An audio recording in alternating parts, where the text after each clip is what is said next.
Welcome to the Backyard Bouquet Podcast, where stories bloom from local flower fields and home gardens. I'm your host, Jennifer Galizia of the Flowering Farmhouse. I'm a backyard gardener turned flower farmer located in Hood River, Oregon. Join us for heartfelt journeys shared by flower farmers and backyard gardeners. Each episode is like a vibrant garden, cultivating wisdom and joy through flowers. From growing your own backyard garden to supporting your local flower farmer, the Backyard Bouquet is your fertile ground for heartwarming tales and expert cut flower growing advice. All right, flower friends, grab your gardening gloves, garden snips, or your favorite vase because it's time to let your backyard bloom.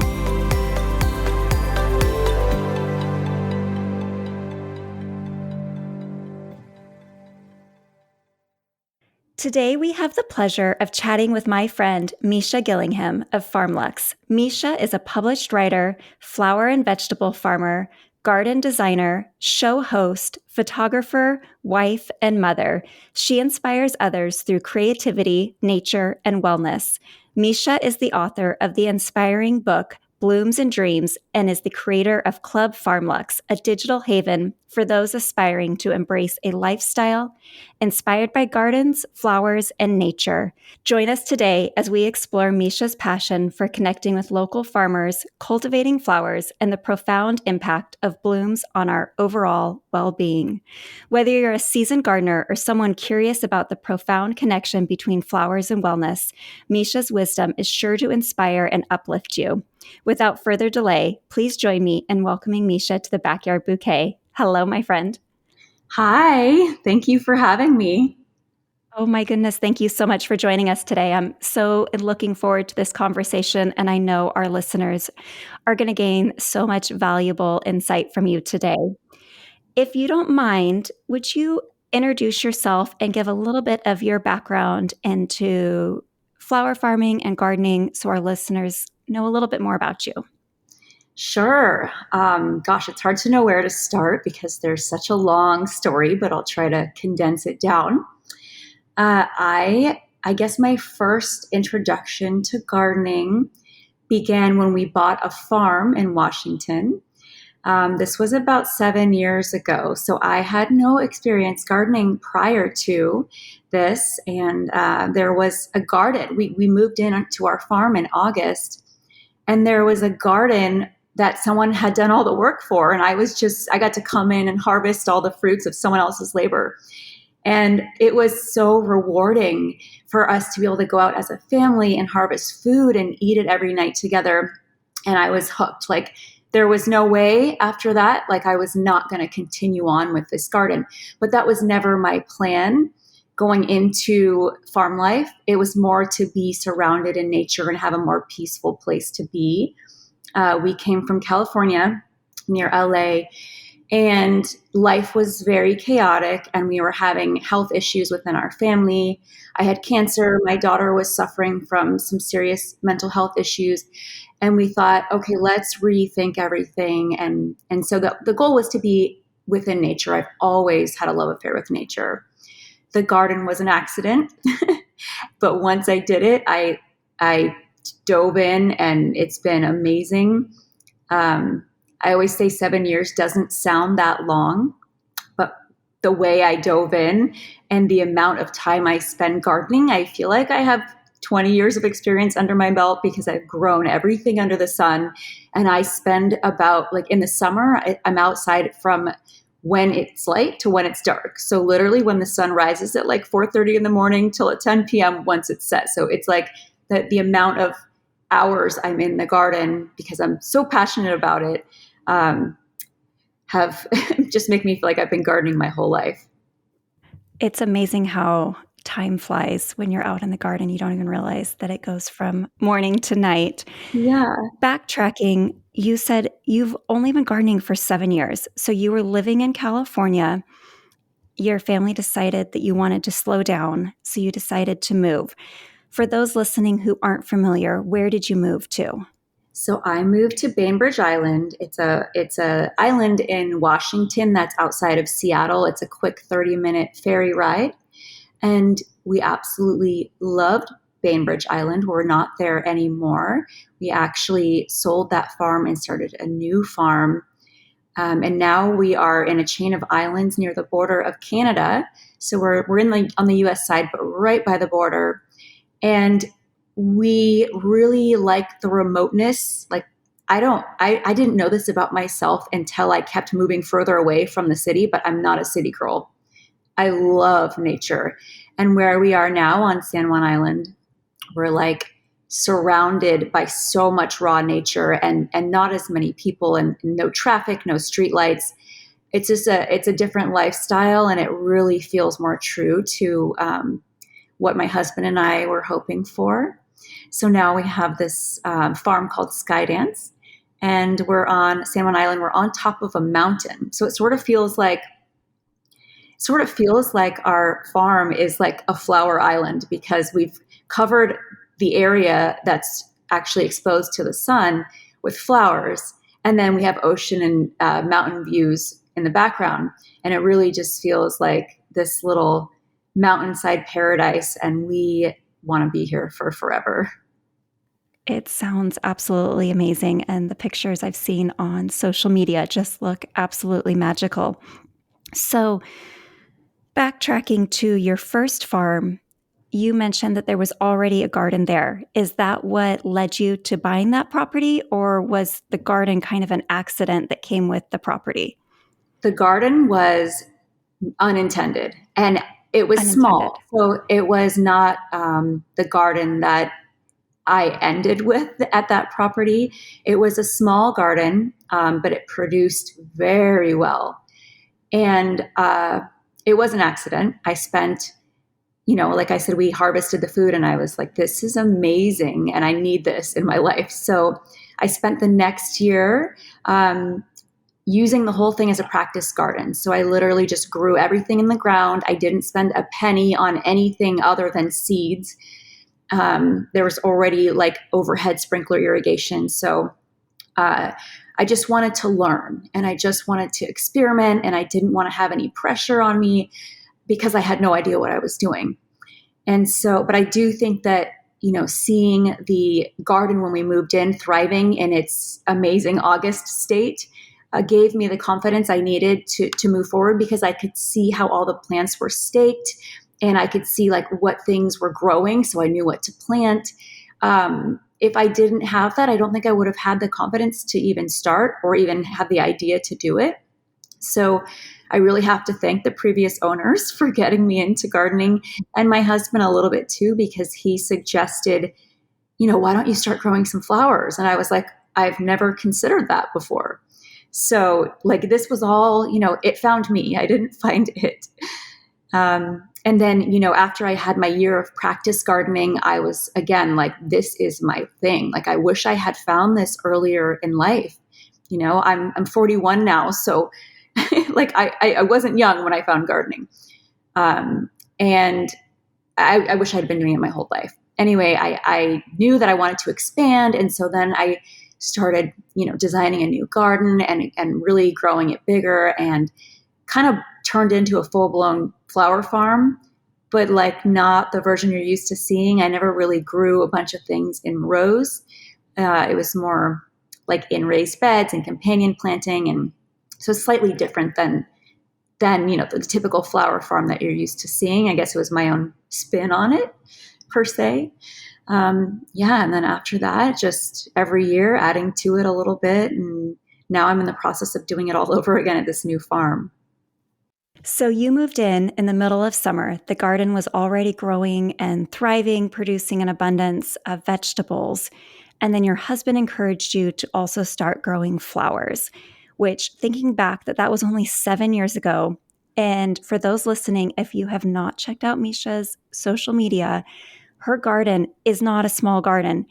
It became a huge, full-fledged flower farm with an abundance of vegetables and flowers. How did you grow it from when you received it to what it was when you left it? I mean, it obviously was a process to grow it up. And then on top of that, as you started growing it and you had this abundance, I'd love to hear, where did you take those fruits and vegetables? What did you do with all of that? Yeah. Okay. There's a few questions in there. So I'll start with the first one, how I grew the garden. Um, I guess I've always looked at, and I don't know why, because I didn't have experience, but I always looked at it as like a 5-year plan. That's something you add to over time. And that's actually something that I teach in my garden design course now, is like a garden is not like, you don't have to go into it and have everything set perfectly in year one. You should actually spend year one practicing.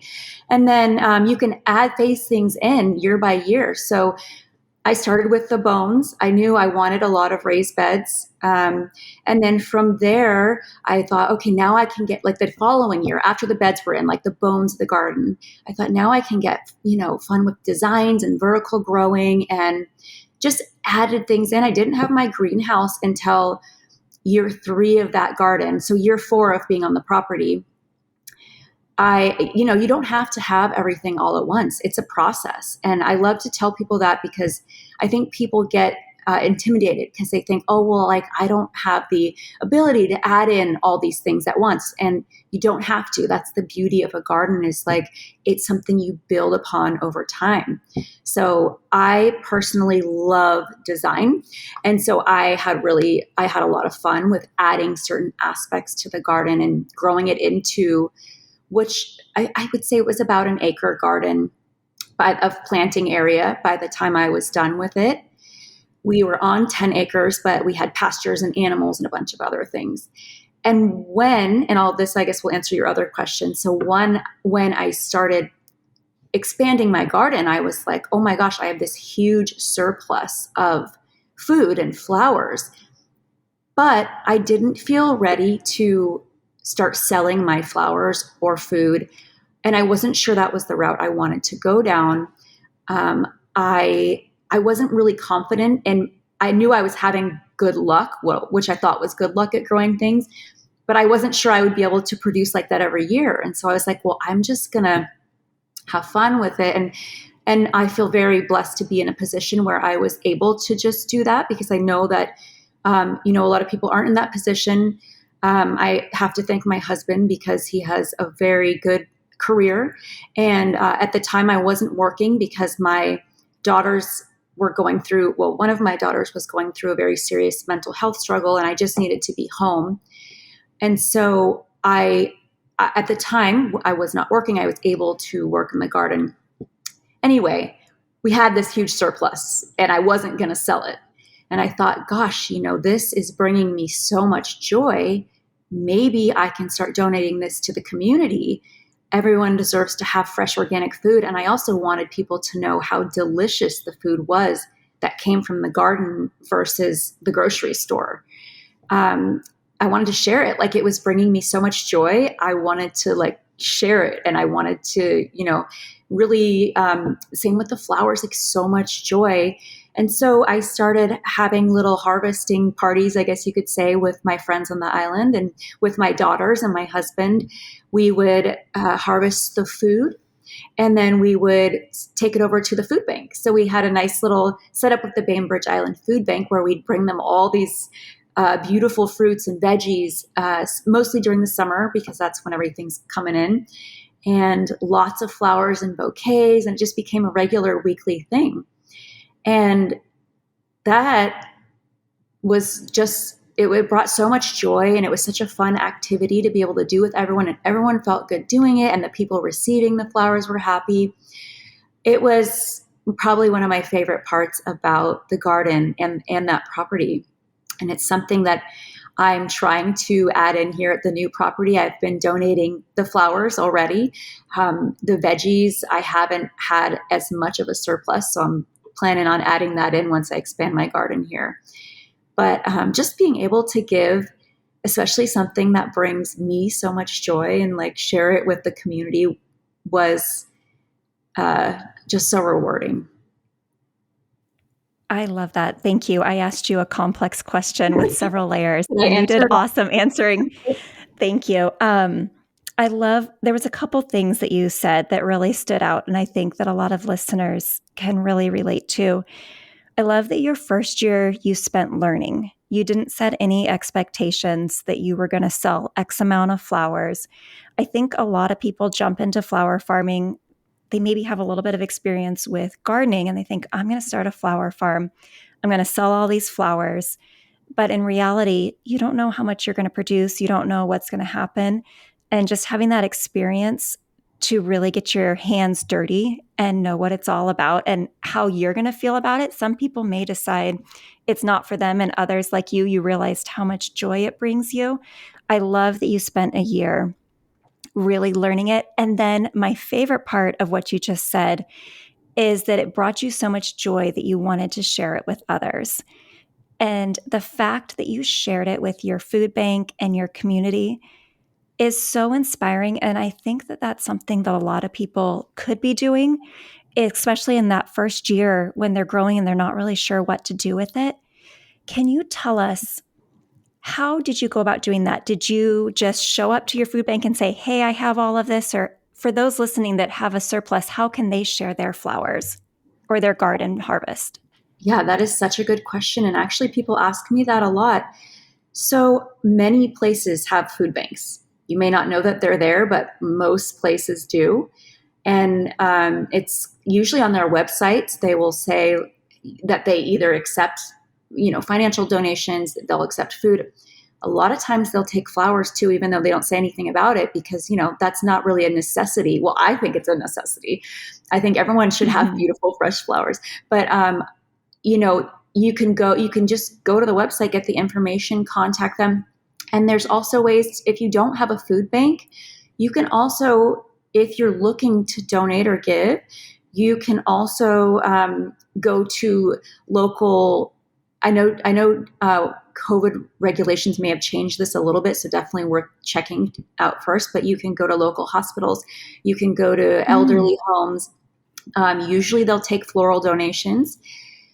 And then also, you can talk to people in your community. There are usually fundraisers and events that could definitely use flowers or food donations for the events that they're putting on. So there's definitely different ways to get involved and give to the community that don't just involve a food bank, but events and other types of fundraisers can definitely use these types of donations as well.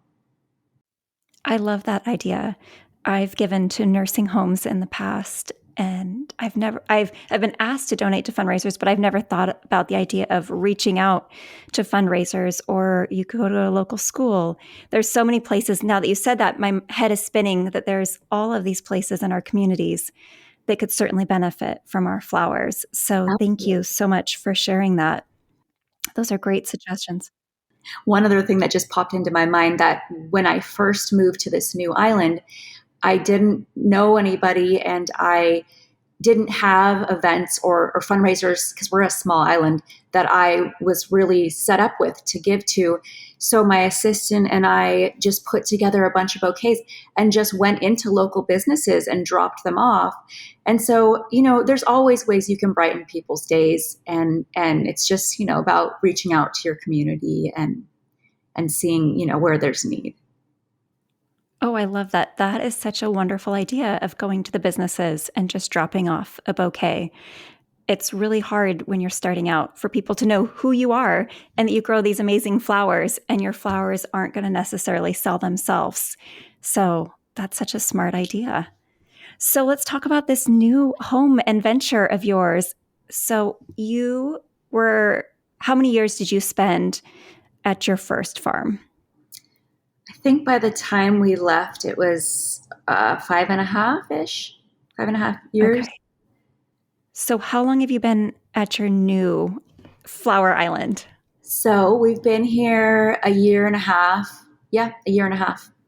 So we're just coming up on our second garden season. Okay. And so your first farm was called, did you have a name for your first farm? Evergreen Acres. It was the name. It was already the name of the farm. And then the new farm is called Skydance, which was already the name of this property too. So we didn't rename anything. Gotcha. And so how did you happen to decide to leave your old farm and move to Skydance? That is a very long story. And it was kind of a snowball of a bunch of different things happening at once. Some of them just personal family things that were going on with our daughters, where we wanted to move them to somewhere else.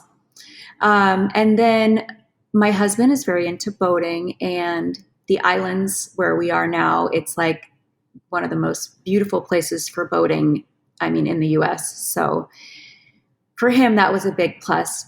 For me, the nature, the hiking, the moving further away from the city. During COVID, Seattle, where we were close to before, it kind of went downhill a little bit. It didn't feel as safe, and we really didn't want to utilize the access to the city anymore. So there wasn't really anything holding us in that area except for the property that we had and loved, and of course the community on Bainbridge Island that we loved. But we ultimately decided it was best to move forward. If I got into all the details on that, we'd be talking for 3 days. So Okay. That's probably the quickest way that I can sum it up is, just it's for multiple reasons, it worked better for every member of our family. Sure. Did Skydance Farms find you, or did you find it? I think that some of our listeners who are joining us today are perhaps looking for their own land and thinking, I need a space where I can grow my own garden. Is there anything or any requirements that you had when you were looking for your new home that might be beneficial for someone else to consider as they're trying to find a spot where they can cultivate a garden or a farm? Yes. So there are definitely things that I would not recommend doing as a beginner. That I took on some major challenges with this new property, but I felt that I was up to the challenge. But originally, when searching for land, I was looking for something that had a large sunny area. That was the number one most important thing. Obviously, without sun, we can't grow.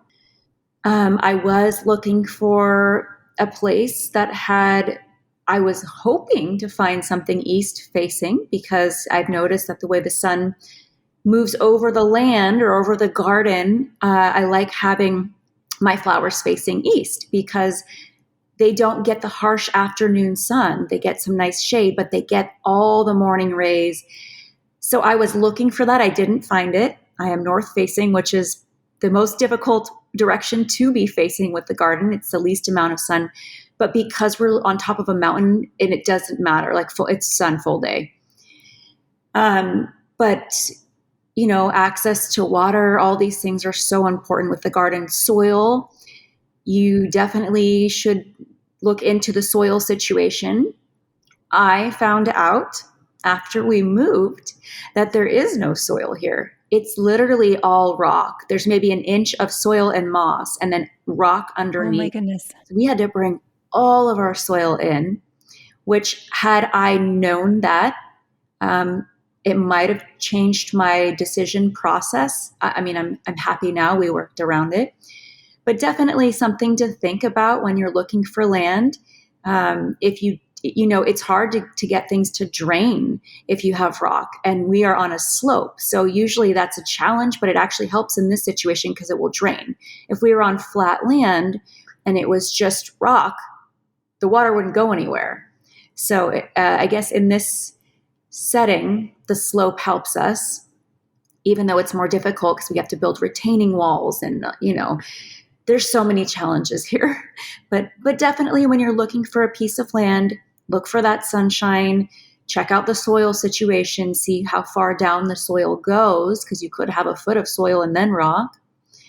And then you could even go so far as to test the soil if you don't want to have to bring in a bunch of new soil. So all things to look for. And then I guess it just depends on what you want the land to do. I also wanted to be able to have animals, so I wanted to make sure there was a sunny spot where I could have my goats. I'm hoping to build a chicken coop at some point. So I think definitely knowing your goals beforehand and making sure that there's ample space for each of those things is really important. Those are some great tips. Thank you. And oh my goodness, I'm sorry to hear about bringing in the soil. I know how hard it is to get soil here in Hood River. So I can't imagine bringing soil to an island. Did they have to bring it by boat? Yep, it had to come over on the ferry and Oh be my trucked goodness. in. Yeah, luckily there is a ferry that comes to the island, so things can get here. It's not like it has to fly. But That would be a challenge. yeah, it's been a challenge. And then just, building a deer fence so that my flowers don't all get eaten or my vegetables. We had to drill into the rock to set each post. So it's like whatever I thought my budget was going to be, I had to times that by 3.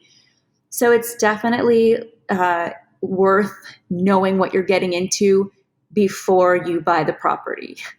Do some research, spend some Absolutely. time there, ask if you can drill down or dig down into the soil, make sure it's going to work for you. That's so important because soil makes such a difference. Oh, and it's expensive. It's just, doesn't help the budget if you got to bring all the soil in. Since you don't have great soil naturally on your property, are you planting directly into the ground? Are you doing raised beds? How are you designing this flower garden? Good question. I have had to build everything up from the ground. So everything is in raised beds. And some of them are large, like patches, like my dahlias, for example, are in a very large raised bed. Um, and then I've used natural stone because I'm trying to use things that are already here on the island that are locally sourced or come from my land. And I'm using stone to build up the beds without any grout or anything. I'm just stacking the stone. It's kind of a cool look. I've never really seen it before. You can't walk on the stone or it will, topple over. But it holds the soil in just fine. And it's natural stone that comes from the island. So I feel like it's, in the right place. But yes, everything is built up from the ground. It has been I gave myself like so many challenges when I decided to build a garden here, but I'm enjoying the challenge. And your garden is on a slope as well, is that correct? Massive. Yes. So, how tall are your raised beds? I'm just trying to get a visual here. Yeah. Are they waist high, knee high? Like, how do you determine how high to build your raised beds? So it depends on what I'm growing in them. I like to have some varying heights just for like visual aspects, so I can layer and all that stuff. Most of them are about 2 feet, 1.5 to 2 feet high. Some of them a little higher, depending on the landscape. Sometimes I have to build up higher just to be able to keep the soil in. And if it's on a slope, the bottom will have to be higher than the top. So I would say the average bed is 2 feet high. Some of them are not even a foot because they're just things that don't have deep roots, that don't need much soil to grow. Like the wildflowers, for example, I just layered a few inches of soil actually and scattered the seeds and they did fine. And how wide are your beds? Do they vary also? Yeah, so here they vary a ton because I had to design, not only are we sloped, nothing is level, nothing is flat. It's all hilly landscape, and I had to design them based on what the landscape was doing. So some of them are 6 feet wide, which is like not recommended for if you're doing like farming, because you can't really get in there to work as well. I mean, I just climb in the beds to work. I usually recommend like a 4-foot bed for ease of working, but it fit the area, and I'm trying to maximize my growing space. So I have some 6-foot beds. I've got some 4-foot beds. Nothing smaller than 4 feet. Okay. 4 feet is a good width. Most of my rows are 48 inches wide so that I can reach across it Yeah. and not Yeah. have to crawl in and step on flowers. Yeah. So, but mine's commercial, so I need to maximize every inch I can as well for Right. harvesting flowers. So you're entering year 2. Do you have a 5-year plan for this flower farm as well? Oh, yes, I do. I have so many things that I'm trying to roll out here. we only have the bones in right now. So I'm in that phase that I was at the first farm where I just have the beds in. This winter, well, right now, actually, we're starting to build some arbors and trellises for climbing plants. I'd like to add a greenhouse. I'm hoping to add a chicken coop, more seating areas, lots of design elements, arches, some steps, more pathways, and an orchard. The list is long, but I'll just do it as I can. Doesn't have to all happen right now.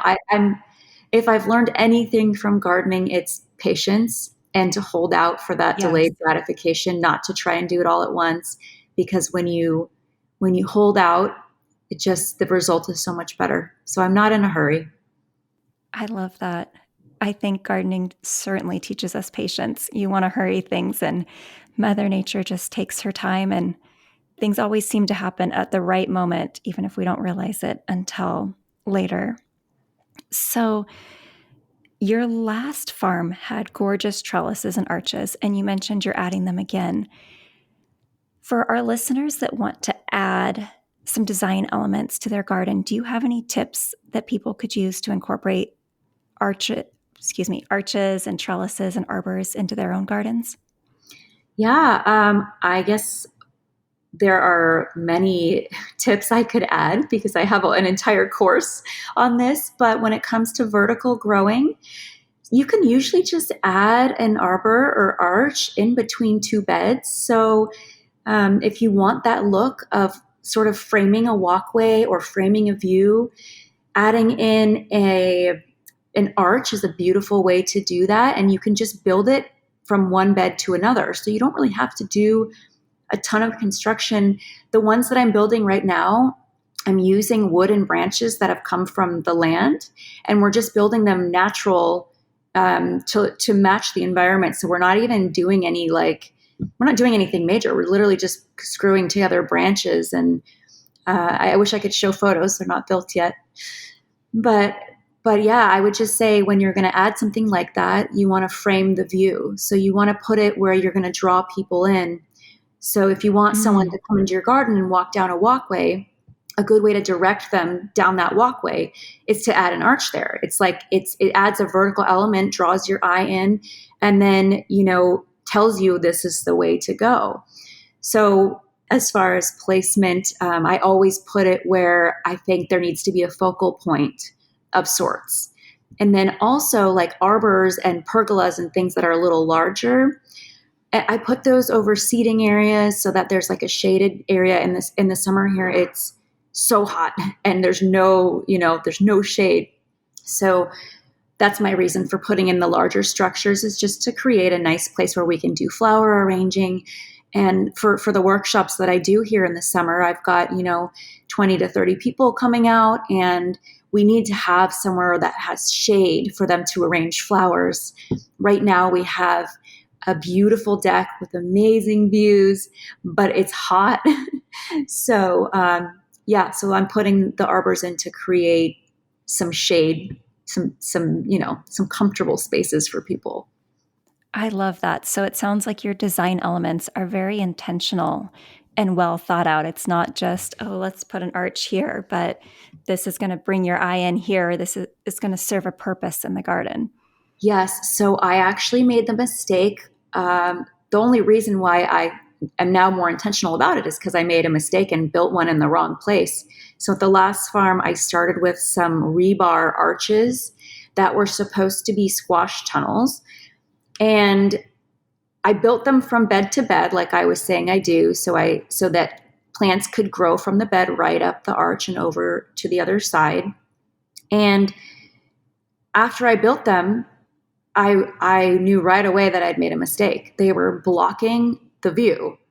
They were literally making it so that my eye couldn't look where I wanted it to. It made my eye stop, and it was cutting off the view that I was trying to highlight. And I immediately was like, this isn't going to work.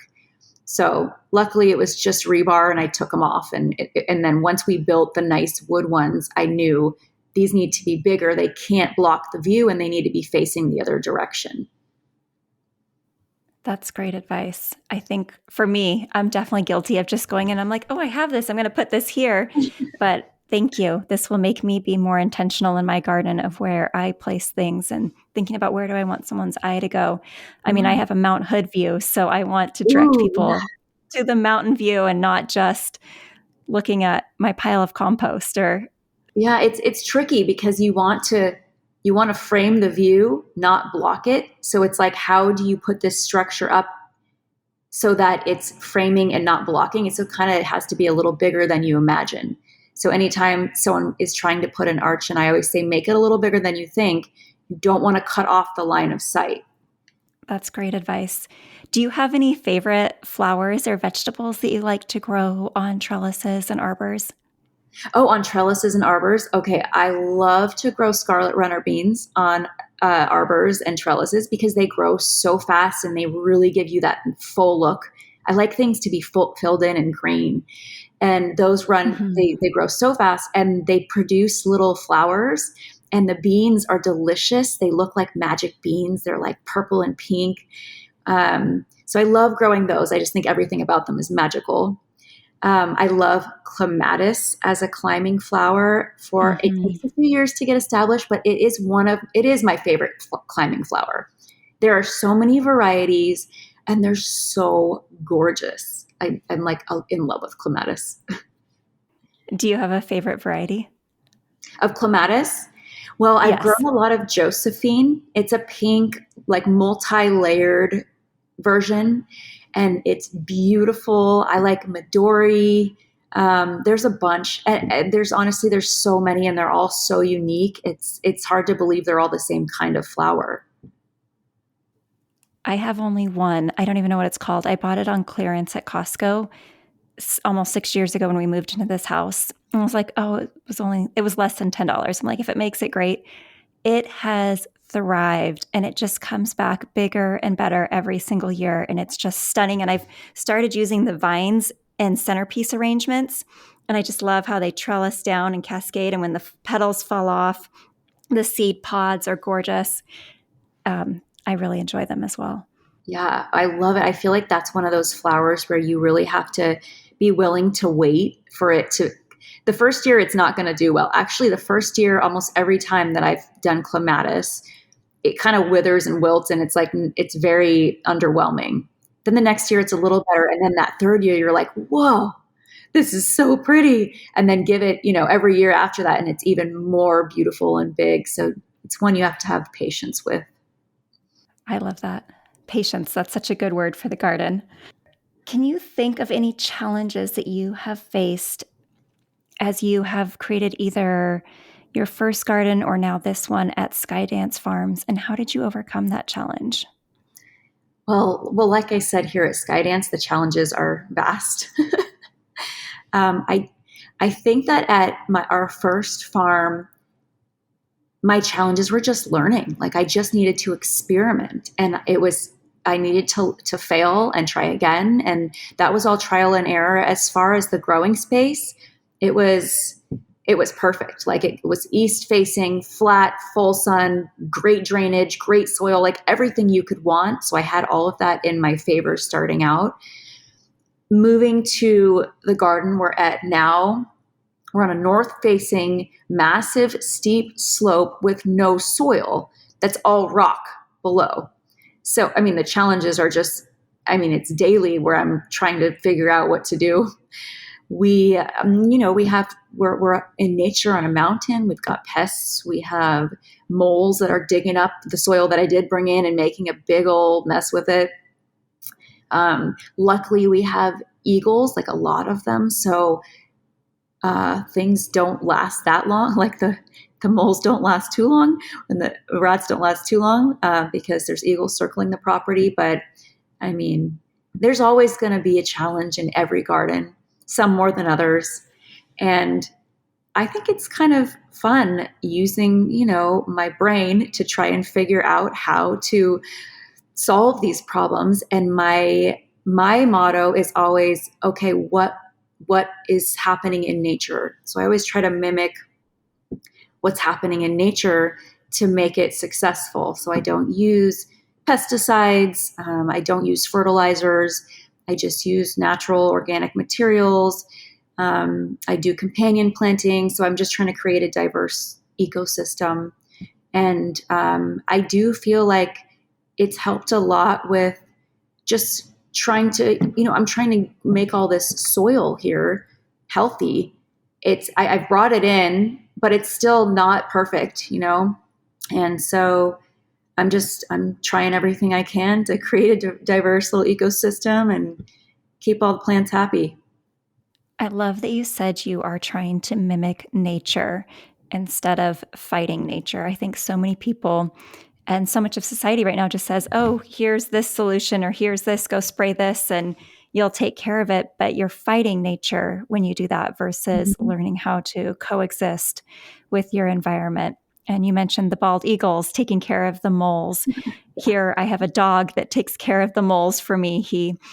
I'll be out in the garden. Next thing I know, there's a mole laying at my feet, and it's like, "Here you go, Mom." Good job. And I don't trap them, but my dog definitely helps keep them out of the field. Do you have any tips for someone who is wanting to transition from more of the traditional turning to pesticides and sprays to wanting to become more conscientious and living in harmony with nature per se?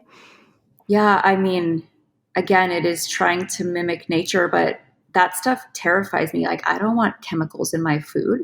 I don't want, Mhm. you know, chemical fertilizers that are depleting the soil in the long run. Like, it's not natural. Like, so I always ask myself, what is the long-term result of doing something to nature that is not supposed to be done? Like, that wouldn't naturally happen. And I think because I think like that, my solutions are always, well, let's see, how would nature solve this? And we also have 3 dogs, 3 German Shepherds, which is really helpful in keeping certain pests away. Um, Also, I think it's really important to create a habitat for wildlife in your area. So, plant pollinator friendly plants and invite the bees and the butterflies and pollinators to come in. And you can create bird houses and invite birds in that can be beneficial to the garden. There's actually so many critters that are beneficial to the garden that people don't know about. And so I think just creating habitats for these critters is really helpful. I read a book recently called We Are the Ark, and it talked about leaving a portion of your land completely untouched, not fenced, just let it be, remove any invasive plants or weeds. Sorry, not weeds, remove any invasive plants, and then let the weeds and let everything that's natural and native to the area grow. And it said you can leave little like piles of logs and sticks and just create a habitat for the native ecosystem to come in and thrive. That's going to help your garden. If you have the beneficial insects and you have the birds, that's actually going to be beneficial in the long run. So while it may take longer for it to get established and get going, it's going to result in an overall better, happier plants. That's great advice. Thank you for sharing. And I'm going to have to look into that book. You said it's called We Are the Ark? Yeah, We Are the Ark. Thank Yeah, you. ARK. You mentioned ARK. Perfect. I'll link to that in the show notes. You mentioned that you enjoy planting or that you purposely plant for the beneficials. Can you give us a few plants that you add to your garden that help the beneficials? Sure. Well, no matter where you are, native plants are going to be the most useful for the ecosystem. And I think there's a lot of confusion around how do you know what's native to your area, because this is different depending on where you live. And I think a good place to start would be your local nursery. Usually they have a native plant section. There are several websites that you can look up native plants based on your zip code. Some of them are based on, how to create a good habitat for birds, like what to plant for birds. Some of them are for butterflies. So I think research is definitely something that's important. I just try to keep my plantings as diverse as possible so that I can I don't plant all natives. I definitely plant, lots of things that aren't native. I don't plant anything that's invasive. And I just try to keep a large variety of different things planted, to invite those species in. There are certain herbs that you can plant too. I forgot to talk about this, that will repel a lot of pests. So, scented plants, for example, things like cilantro and dill and mint, or strongly scented herbs or flowers that have strong scents, they usually will repel certain pests. And so if you plant those next to the plants that the pests are attracted to, it can help. I guess science doesn't know if it's confusing the scent for the pest to find it, or if it's just masking it, but somehow it seems to help. I've had great luck with companion planting in my garden. So as far as specific plants, it just depends on what pests I'm dealing with and what I'm trying to keep out. And then that will determine what I'm trying to invite in. So if I'm trying to keep aphids out, I want to have ladybugs come in, there's so many different. I'm actually working on a video for my course about this now, about the different pests and like what are different remedies you can do to bring in the insect that will help get rid of those pests. Ooh, you are creating a course. Can you tell us a little bit about that? Yeah, so it's a garden design course, but it really incorporates everything, all of my methods for gardening. So while it's focused on garden design and aesthetics, it also covers all of the other things like soil health and companion planting and organic pest control. It's really about how I try to make it all work organically here. And so, it's through my garden club membership, and I am doing courses year round so that when the garden design course is finished, we will be moving on to a different course after that. Okay. Where can people find your course and your content? So this is at farmluxe.tv, and it is a garden club so people can join, and we have hundreds of tutorials, gardening tutorials. We have the whole garden design course.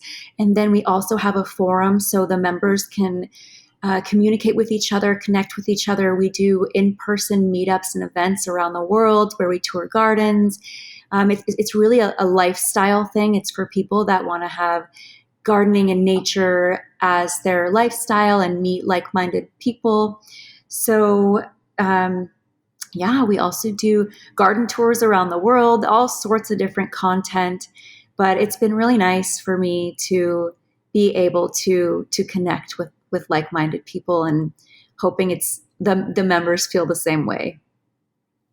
That sounds amazing. So is that the future of your farm right now, is you are building out this course? Or what is in store in the next few years? You're on year 2 of your 5-year plan. What can we look forward to from you? Through the garden club, people can come to workshops here on the farm. We do free events for members, and we do flower arranging. We do garden parties. And so I really like having the farm as a place for us to all meet up. But also I have events that the public can join too. So we do workshops and garden parties that anyone can come to. Those I charge a fee for, but if you're a member of the garden club, they are free. The future of the farm, it kind of just reveals itself to me as it goes, but I really do want to get back to where I'm donating a lot of food to the community, to where we're doing lots of fun floral arranging events. And it's also just a place for me to create the tutorial content for the show. I love that. So you are creating almost an educational garden in a sense so that you can use it to teach as well. Is that correct? Yes, and actually it goes, for the digital world, yes, and it goes a little further than that. My One of my goals that I'm hoping to phase in within the next 2 years is there's a section of my garden that it's not in use right now, but it still gets full sun. Right now it's just natural land.